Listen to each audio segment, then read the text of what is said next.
Hello बच्चों, स्वागत है मेरे यूट्यूब चैनल क्विक क्लास 4 में। जैसे कि बच्चों आपको पता है कि मैं मैट्रिक परीक्षा के लेकर आप लोगों को मैथ का रिवीजन क्लास करा रहा हूं और इसी क्रम में मैं आप लोगों के सामने आज का जो टॉपिक लेकर आया हूं द्विघात समीकरण लेकर आया हूं।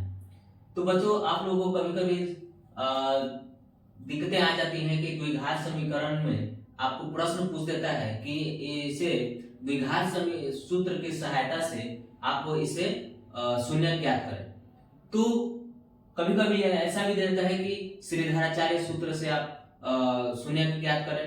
कभी कभी ऐसा दे देता है कि इसे गुणनखंड विधि से आप इसे शून्य ज्ञात करें। तो जैसे कि आप लोग पेपर में चाहे किताब में भी देखे होंगे कि इस तरह के प्रश्न आपको मिलती हैं। तो उसी क्रम में मैं आप लोग को ये बताने जा रहा हूं और बहुत ही आसान भाषा में मैं आपको समझाने जा रहा हूं ताकि आपके पेपर में ये इस प्रकार के प्रश्न जो है न छूटे। ठीक है, सबसे पहले द्विघात समीकरण को समझने के पहले हमें द्विघात बहुपद को जानना जरूरी है।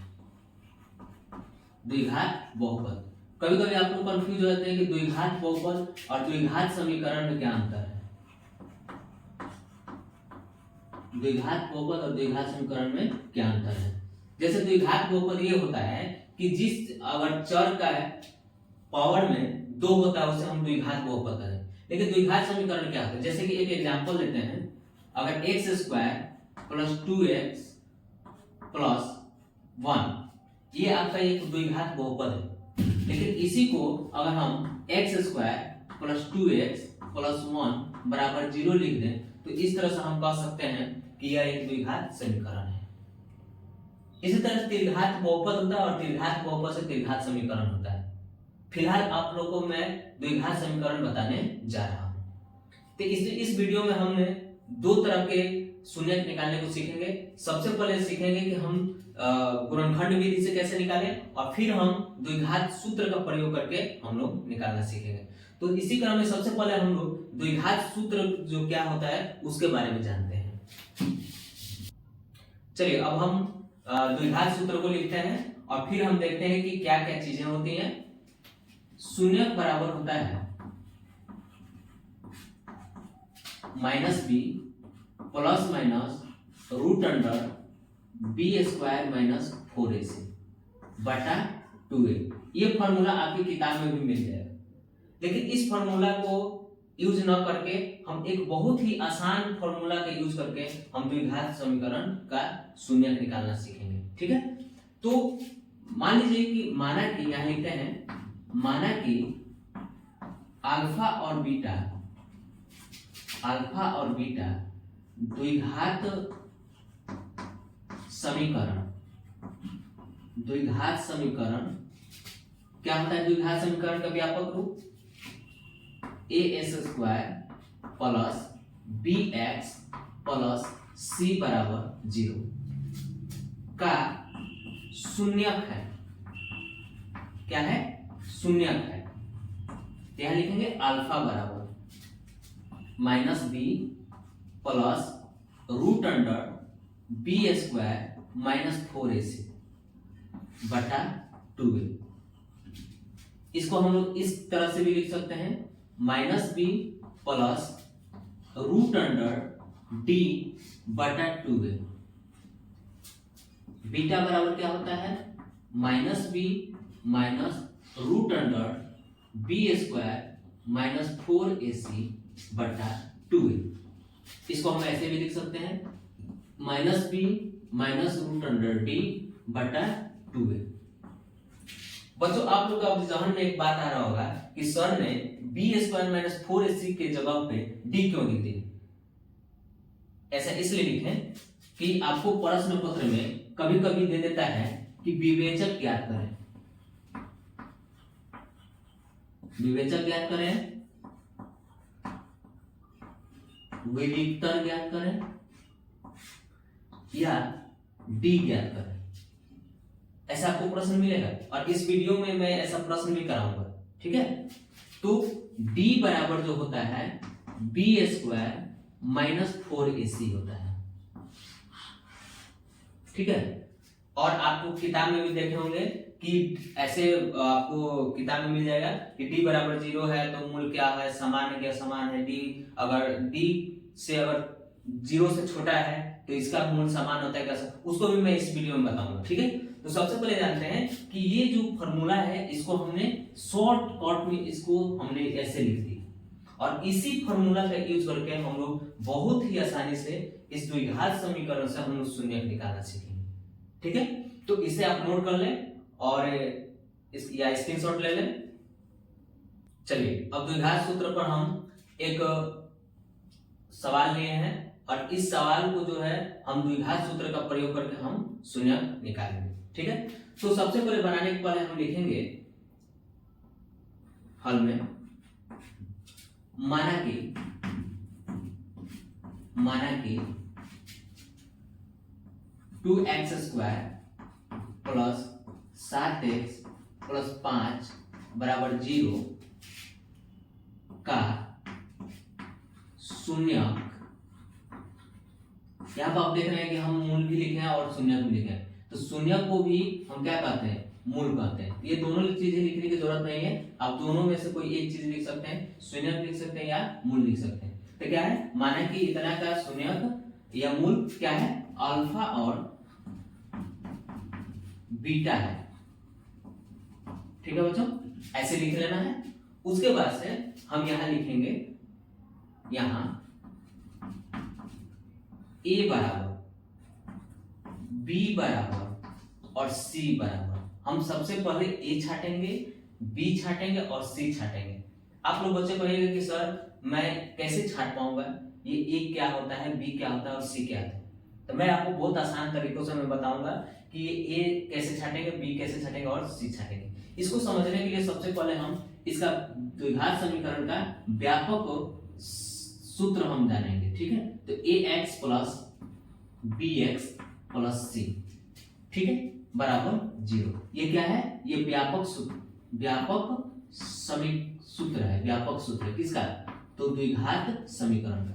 जैसे कि आप देखिए कि यहाँ x² है और यहाँ क्या है, x² है, तो x² का गुणांक क्या है, a है, तो यहाँ x² का गुणांक क्या है, 2 है, यानी कि a बराबर क्या होगा, 2 होगा। ठीक है, यहां देख रहे हैं कि x तो और x का गुणांक क्या है, b है, तो यहां भी देखिए x है और x का गुणांक यहाँ क्या है, 7 है, यानी कि b बराबर क्या होगा, 7 होगा। उसी तरह से c बराबर क्या है, तो 5 है, तो यहां हम लिख देंगे 5 है। हमने a b और c छाट लिया। इसमें सबसे आसान कार्य के लिए हम सबसे पहले क्या करेंगे कि d निकालेंगे। डी, अब पूछेगा सर डी क्या होता है, अभी वहां हम इसके पहले बताए थे, इसे हम विवेचक भी कहते हैं, विविधता कहते हैं। यहाँ शॉर्टकट में हम यहाँ लिखेंगे डी, ऐसे लिखेंगे। डी बराबर क्या होता है फॉर्मूला, b² माइनस 4ac। ठीक है, तो b का मान कितना है, 7 है, तो यहाँ लिखेंगे 7, 4 4 लिखेंगे और यहां पे क्या लिखेंगे, गुना। इन तीनों के बीच में गुना छिपा है, ये भूल के भी गलती नहीं करें, ये ध्यान रखनी चाहिए यहाँ पे। तो 4 गुने a का मान कितना है, 2 है, और c का मान कितना है, 5 है।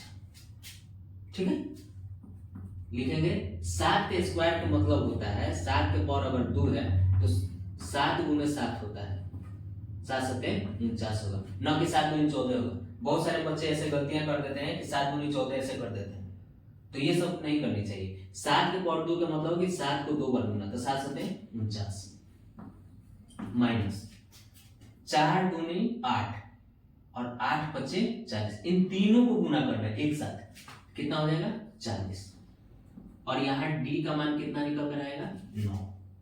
तो d निकल गया, हमने पहले ही d निकाल लिया। अब हम निकालेंगे शून्य। जैसे कि आपको सूत्र हम बताए थे, अल्फा बराबर क्या बताए थे, बोलिए, -b plus root under d बटा 2a। यहां लिखेंगे माइनस, b का मान कितना है, देख लीजिए यहाँ है कितना है, 7 है, तो 7 लिख दीजिए, प्लस है तो प्लस दीजिए।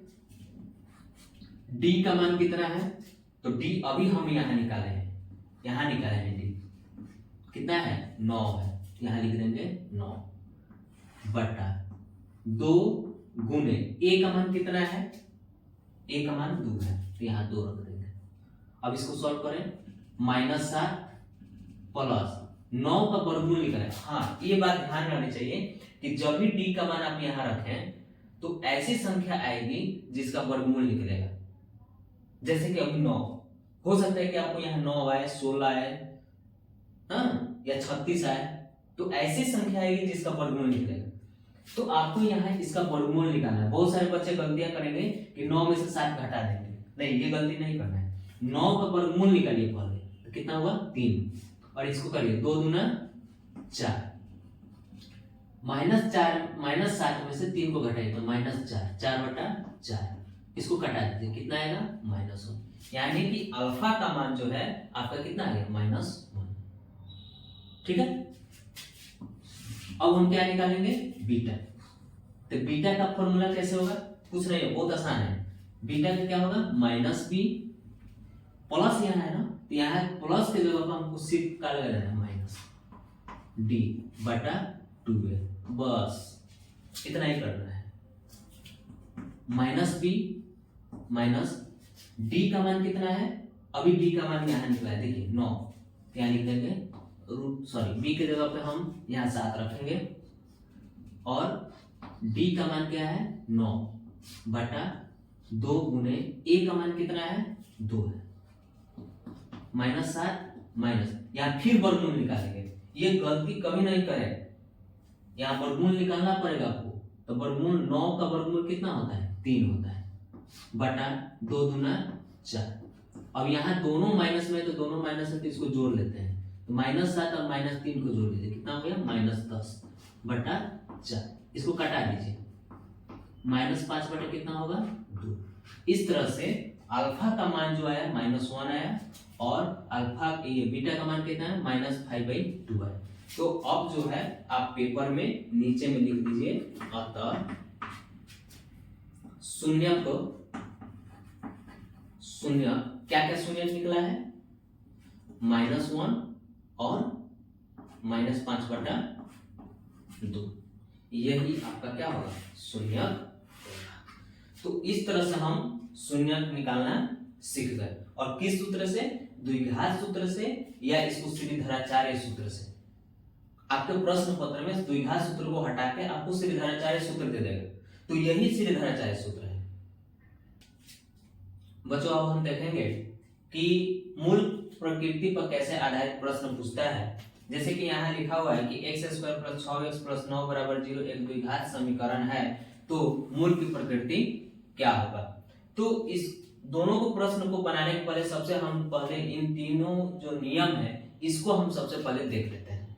जैसे कि यहाँ लिखा है कि यदि d = 0 हो तो मूल वास्तविक और समान होगा। और तो क्या ऐसे d = 0 कहने का मतलब यह हुआ कि जो हम लोग विवेचक निकालेंगे, अगर d का मान अगर 0 आ जाता है तो अल्फा का मान भी 1 आएगा, और बीटा का भी मान क्या आएगा 1 आएगा। इसलिए वास्तविक भी है और ये क्या है समान भी है, मतलब दोनों का मान बराबर आएगा, यही कह रहा है। इसका मतलब यही हुआ। अगर मान लीजिए कि d का मान जो है, यदि d का मान जो है क्या आ गया 0 के बराबर नहीं आया, 0 से बड़ा है, मतलब प्लस में है, धनात्मक में आया, तो इसका क्या होगा, जैसे मान लीजिए कि d का मान 4 आ गया, तो अल्फा का मान जो है अलग होगा और बीटा का मान भी क्या होगा अलग होगा। मतलब इसका अगर मान लीजिए कि 1 आया है तो इसका मान -1 आएगा। समझ रहे हैं? तो यही कह रहा है कि वास्तविक होगा और असमान होगा। लेकिन अगर d का मान जो है -1 हो गया या -4 हो गया, जैसे यहाँ लिखे हैं -4, अगर d का मान -4 हो गया तो इसका कोई वास्तविक मूल नहीं होगा। अर्थात कहने का मतलब यह है कि अगर रूट में अगर हम -4 निकालना चाहें, क्या इसका आप वर्गमूल निकाल पाइएगा? नहीं निकाल पाइएगा। इसलिए यह कह रहा है कि इसका कोई वास्तविक मूल नहीं होगा। तो समझ गए बच्चों? अगर d का मान 0 होगा तो अल्फा और बीटा का मान बराबर होगा। यदि d का मान 0 से बड़ा होगा तो अल्फा और बीटा का मान अलग अलग होगा। इसीलिए कह रहा है कि असमान होगा, और यहाँ समान होगा। लेकिन यहाँ d का मान अगर माइनस में आ गया तो इसका कोई वास्तविक मूल नहीं होगा। ठीक है बच्चों, तो यही आपको क्या कहता है, मूल प्रकृति निकालने के लिए कहता है। तो आइए हम इस सवाल प्रश्न को बनाते हैं। कैसे बनेगा, हल लिखेंगे एक्स स्क्वायर, जैसे ये सवाल दिया है x square plus 4x plus 4 बराबर 0 एक द्विघात समीकरण है, तो विवेचक ज्ञात करें या विवेक्टर ज्ञात करें, या कभी कभी आपको डी भी कह देगा कि डी ज्ञात करें। हालांकि डी नहीं पूछता है, लेकिन आपको ये दोनों जरूर ही पूछेगा, या तो विवेचक पूछेगा या विवेक्तर पूछेगा। तो कैसे बनाएंगे, लिखेंगे हल x square plus 4x plus 4 बराबर 0 एक क्या है, द्विघात समीकरण है। क्या है, एक द्विघात समीकरण है। तो यहां हम बताए थे, इसके अगले वाले जो प्रश्न है उसमें हम बताए थे कि a कितना होगा, b कैसे छाटेंगे और c कैसे छाटेंगे। तो a का मान क्या होता है, एक्स स्क्वायर का जो गुणांक होता है वो क्या होता है, a होता है। ठीक है, तो यहाँ पे क्या है, 1 है, तो ये 1 हो जाएगा। b कैसे होता है, x का गुणांक जो होता है वो हमारा b कहलाता है, तो x का जो गुणांक है क्या है, 4 है, तो ये आपका b हो गया। c क्या होता है, तो c जो होता है आपका जो अचर पद होता है उसको हम c कहते हैं, यानी कि 4 होगा। अब क्या निकालने का है, विवेचक। तो विवेचक बराबर फॉर्मूला होता है, बताइए आप लोग सोचिए, विवेचक बराबर होता है बी स्क्वायर माइनस 4ac। ठीक है, तो b का मान कितना है बच्चों, 4 है, तो 4 का स्क्वायर कर दीजिए माइनस 4a का मान कितना है 1 और c का मान कितना है 4। इसको अगर हल करते हैं तो 4 का स्क्वायर का मतलब हो गया 4 चौका 16, न कि 8 होगा। कितना होगा, 4 चौका 16, और इनको सबको गुना करना है, तो 4 एकम 4 और 4 चौका 16, तो 16 में से 16 घटाएंगे तो क्या आएगा, 0, यानी कि विवेचक जो है हमारा क्या निकल के आएगा, 0 निकल के आएगा। ठीक है, अब इस प्रश्न को देखते हैं। X square plus 6x plus 9 बराबर 0 एक द्विघात समीकरण है, तो मूल की प्रकृति क्या होगा।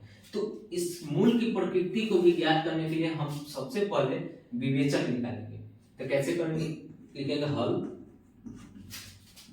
X square plus 6x plus 9 बराबर 0 एक द्विघात समीकरण है, द्विघात समीकरण है। यहां ए बताइए, अब आप थोड़ा सा कल्पना करिए कि ए क्या होता है और बी कितना होगा। ए होगा जो एक्स स्क्वायर का गुणांक यहाँ 1 है तो 1 हो जाएगा। बी क्या होता है, जो एक्स का गुणांक होता है वो बी हो जाता है। सी जो होता है, जो अचर पद होता है वो सी होता है। क्या निकालेंगे, विवेचक। विवेचक का फॉर्मूला क्या होता है, B square minus 4ac। B का मान कितना है 6, 4, ए का मान कितना है 1 और सी का मान कितना है 9। 6 का स्क्वायर का मतलब हुआ 6 के 36, 6 दूना 12 नहीं कर दीजिएगा, 6 से 6 में गुणा करें तो कितना होगा 36, और 9 4 एकम 4 4 9 36। तो यहाँ देख रहे हैं कि डी का मान जो है क्या आ गया, 0 आ गया। अब हम यहाँ ध्यान देंगे, इन तीनों नियम पर ध्यान देंगे कि कौन नियम मेरा फॉलो कर रहा है। यहाँ डी का मान क्या आया है, 0 आया। क्या आया है, 0 आया है। तो लिखेंगे अतः, क्या लिखेंगे, अतः मूल, बताइए मूल क्या होगा, वास्तविक होगा, वास्तविक और बताइए समान होगा। क्यों भाई, क्यों ऐसा होगा, क्योंकि d का मान जो है क्या आया है, 0 आया है। समझ गए, अगर d का मान 0 आया है तो मूल क्या होगा, वास्तविक और समान होगा। अगर d का मान अगर धनात्मक आता, 1 आ जाता, 4 आ जाता, 5 आ जाता या 9 आ जाता, तो क्या लिखते हैं, असमान होगा। ठीक है, इसे नोट कर लें या स्क्रीनशॉट ले लें। इस पर एक और प्रश्न कराते हैं, आपको कॉन्सेप्ट क्लियर हो जाएगा। ठीक है, आइए बच्चों, अब हम 2 प्रश्न लेंगे और इन प्रश्नों को हल करते समय हमारा कॉन्सेप्ट क्लियर हो जाएगा। ठीक है, तो कैसे करेंगे, लिखेंगे, मेरे साथ आप बनाइए। ठीक है, और आप अपना आंसर चेक करिए कि क्या मैं बना रहा हूं तो उससे आपका आंसर मिल रहा है कि नहीं। ठीक है, 2x² - 7x + 5 = 0 एक द्विघात समीकरण है। द्विघात समीकरण है। यहां a छाटिए, a बताइए, a हो जाएगा आपका 2।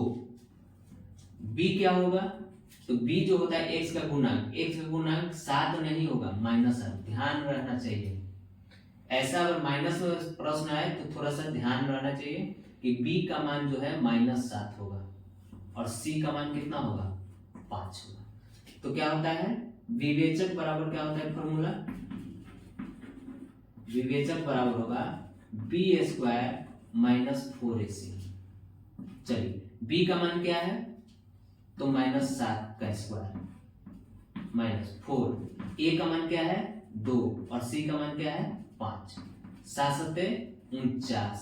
अब कहिए कि सर आप प्लस में जो 7 था उसका भी स्क्वायर किए तो 49 आया था, और यहाँ -7 है इसका भी स्क्वायर किए तो 49 है। कैसे, जैसे -7 का स्क्वायर का मतलब यह होगा कि -7 में आप -7 से क्या करिए, गुणा करिए, तो माइनस माइनस प्लस, तो प्लस को दिखाया नहीं जाता है, 7 × 49, तो यही 49 जो आपका यहाँ आया है। तो यहाँ कंफ्यूज नहीं होना है कि अगर -7 का स्क्वायर करेंगे तो हमारा -49 आएगा, यहाँ ध्यान देने वाली बात है। यहाँ करते हैं 4 दूनी 8 और 8 बचे 40। जब इसको हम हल किए तो 49 में से 40 जाएगा तो कितना आएगा, 9 आएगा। ठीक है, तो जब 9 आया तो आप बताइए कि यहाँ d का मान 0 आया है, नहीं आया है, d का मान 0 से बड़ा आया है, 9 आया है। तो अब आप बताइए कि इसमें तीनों में कौन नियम को फॉलो कर रहा है, ये वाला फॉलो कर रहा है। जैसे d का मान प्लस में 4 है तो यहाँ d का मान क्या है, प्लस में 9 है। तो अब आप बताइए कि मूल वास्तविक होगा कि असमान, क्या होगा, मूल वास्तविक होगा, क्या होगा, मूल वास्तविक और क्या होगा, असमान होगा, यानी कि अल्फा और बीटा का मान अलग अलग होगा। ठीक है, कंसेप्ट क्लियर हो गया। अब इस प्रश्न को देखते हैं, बहुत ही इंटरेस्टिंग ये प्रश्न है। ठीक है, क्या है, x² - 7x + 13, ये क्या है, द्विघात समीकरण है। तो अब आप यहाँ छाटिए a का मान 1, b का मान -7 और d का मान c का मान 13। तो चलिए क्या निकालेंगे, विवेचक निकालेंगे। विवेचक बराबर क्या होता है, b² - 4ac। b का मान बताइए कितना है, -7, 7 का स्क्वायर करिए, 4, और a का मान कितना है 1 और c का मान कितना है 13। -7 का स्क्वायर अभी यहाँ किए तो कितना होगा, 49 होगा, -4 से 1 में करेंगे, 4 एकम 4 और 13 चौका 52। जब हम यहाँ 52 में से 49 को घटाएंगे तो यहाँ जो d का मान आएगा -3 आएगा।